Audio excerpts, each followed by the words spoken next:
Hey, good evening. What's up, y'all? Want to do a quick recap on our weekend of testing last Sunday. Well, I'm burning some boxes here, get rid of some stuff. So, I made just one single pass on the OG Sportster Sunday because I ended up letting Walter ride it because we ended up with a locked up starter on his bike, so he couldn't make it out with his bike, so I let him ride the OG. I put one single pass on it, and it's quite apparent that I still need, the gearing is still not right on it. And I knew it wouldn't be because I ended up going up a tooth on the front, which is like taking away 3 on the back. So I've made some inquiries about ordering a 22 custom made sprocket because nobody has a shelf made 22 3/4 inch offset Sportster sprocket, at least not one that I can find. If anybody knows of one, let me know because I need one. Like I said, I'm trying to put a 22 3/4 inch offset sprocket on the front. Where the bike suffers mainly is in the 60 foot, and I got a 180 60 foot, and the bike still ran his personal best of a 725 at like 98 mile an hour. So between the oxygenated fuel, taking the baffle out of the pipe, and the power jet, I picked up a half a second.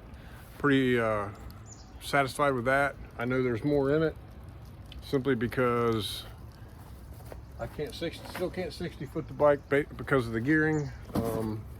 So once I get the gearing right, that bike should probably run maybe 690s, over 100, more than fast enough to run the 1150 class. The turbo bike. Jesus. So I got four runs on that thing. Previous owner took the battery cover and the oil tank cover off, and every time I sit on it, I pop the oil cap loose. So I've ordered at least a right side oil tank cover, an OEM one from eBay, a used one, and a brand new push-in cap with the temperature gauge on it. Now, the only reason I ordered the one with the temperature gauge is because it basically mounts flush, so that I can't pop it open with my ass when I sit on the bike. Every time I rode it, I ended up with oil all over my leg and down the side of the bike because it would pop that cap up and blow oil out of it. I started out at 3,500 RPM on the two-step. I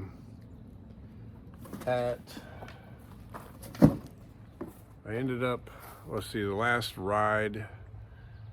pass I made was at 4,000. It's still, the turbo's still lagging pretty good, with a 2 and some change 60 foot. The bike will run almost 110 mile an hour very easily in the 8th, but I can't get an ET out of it because of the turbo lag. So still working on that.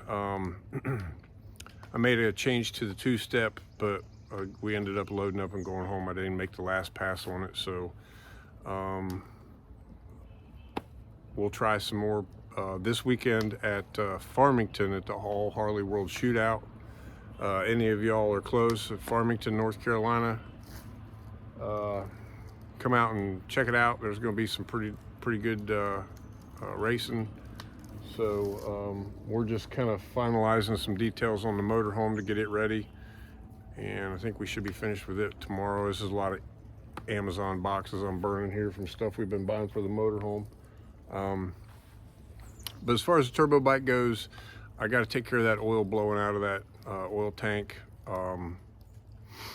It did look like it was quite a bit more full than it needed to be, so I may pull some oil, drain some oil out of it, and probably warm it up, drain a little bit of oil, check on the dipstick, make sure it seemed like it was all the way up the dipstick with the engine warm on it. So that's too much oil in there. So that also can contribute. Even when I noticed when the cap was locked down, when I was testing the RPM on the rev limiter in the pits, it was blowing oil out of the cap even with it locked in place. So the O-ring shot, I mean, it's an '07, it's 17, 18-year-old bike, I guess. 17, 18-year-old bike. So that original equipment is definitely in bad shape. But we're going to head out Friday morning to Farmington. Like I said, if any of y'all are in the area and can make it, love to meet you.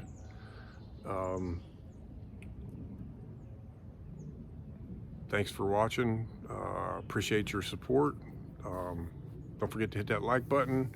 Any ideas, questions, comments, concerns, drop me a comment. I'd really love to hear from y'all. Thanks. Have a good evening.